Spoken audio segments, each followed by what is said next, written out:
ने बड़े कमाल की बात कही है कि करेले से कड़वे लोग मुसीबत में काम आ जाते हैं और शक्कर से मीठे लोग अक्सर समय आने पर धोखा दे जाते हैं।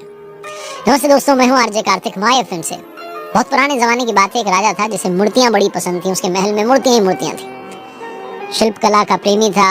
उसके महल में 3 ऐसी मूर्तियां थीं जिन्हें वो जान से ज्यादा प्यार करता था। राजमहल में सबको मालूम था कि राजा साहब को ये जान से भी ज्यादा प्यार है, इनको कुछ नहीं होना चाहिए। तो बड़े सलीके से उन्हें रखा गया था। बहुत तरीके से, तौर तरीके से साफ सफाई होती थी। एक नया सेवक जो था महल में भर्ती हुआ था, उसे बताया गया कि भाई आपको जिम्मेदारी दी गई है, इन मूर्तियों को बड़ी अच्छे से आपको केयर करनी है। लेकिन साफ सफाई करते हुए एक दिन उससे एक मूर्ति नीचे गिर गई। मिट्टी की थी, जैसे ही नीचे गिरी टूट गई। और राजा को जैसे ये बात मालूम चली, भरे दरबार में उस सेवक को बुला करके उसे मृत्यु दंड दे दिया। जहां मृत्यु दंड का अनाउंसमेंट हुआ, सेवक घबरा गया। वो दौड़ के भागा। सैनिक उसके पीछे भागे कि मौत से बच के भाग रहा है, जाने नहीं पाए। वो दौड़ के गया और जहां वो 2 और मूर्तियां बची हुई थी जो जान से ज्यादा प्यारी थी, उनको भी नीचे गिरा दिया और वापस आकर के अपनी जगह पर खड़ा हो गया। राजा ये सब देख रहा था। राजा ने कहा, पागल हो गया, पूछा क्या कर रहे हो तुम, ये 2 और मूर्तियां क्यों तोड़ी?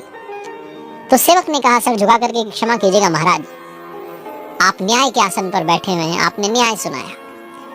एक मिट्टी से बनी हुई मूर्ति, नाजुक सी, निर्जीव, जिसमें जान भी नहीं है, गलती से मेरे हाथ से गिर गई। आपने मुझे मृत्यु के घाट उतारने की बात कह दी। 2 और बची थी, वो आज नहीं तो कल टूटनी थी, मेरे नहीं तो किसी और के हाथ से टूटनी थी।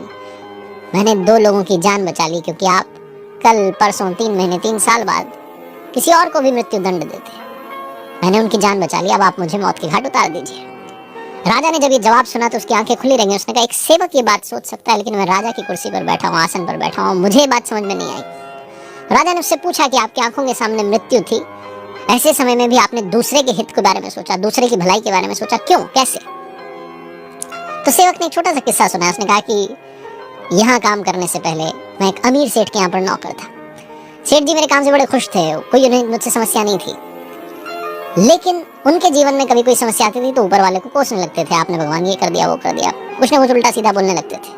मुझे अच्छा नहीं लगता था। एक दिन भोजन करने के लिए बैठे, उनके भोजन में जो ककड़ी थी वो कड़वी निकल आई, तो कोसने लगे ऊपर वाले को, और बची हुई ककड़ी मुझे दे दी कि तुम खा लो। क्रोध में मैंने वो ककड़ी ली और बड़े चाव से, स्वादिष्ट तरीके से उसे खाया, जैसे बहुत ही मीठी हो, बहुत स्वादिष्ट, मजे से खाया। सेठ जी सब देख रहे थे। उन्होंने कहा, अजीब मूर्ख इंसान हो, बड़ी कड़वी है ककड़ी और तुम बड़े चाव से खा रहे हो। तो मैंने सेठ जी से कहा कि सेठ जी, आप रोजाना मुझे स्वादिष्ट भोजन देते हैं, आज अगर आपने मुझे ये कड़वी सी ककड़ी दे भी दी तो मुझे कोई फर्क नहीं पड़ा।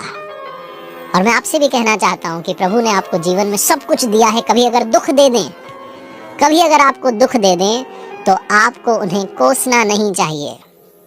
बस उसी दिन से सेठ जी की भी सोच बदल गई और मैंने अपनी सोच को और दृढ़ कर लिया। हमेशा दूसरों के बारे में सोचना शुरू कर दिया।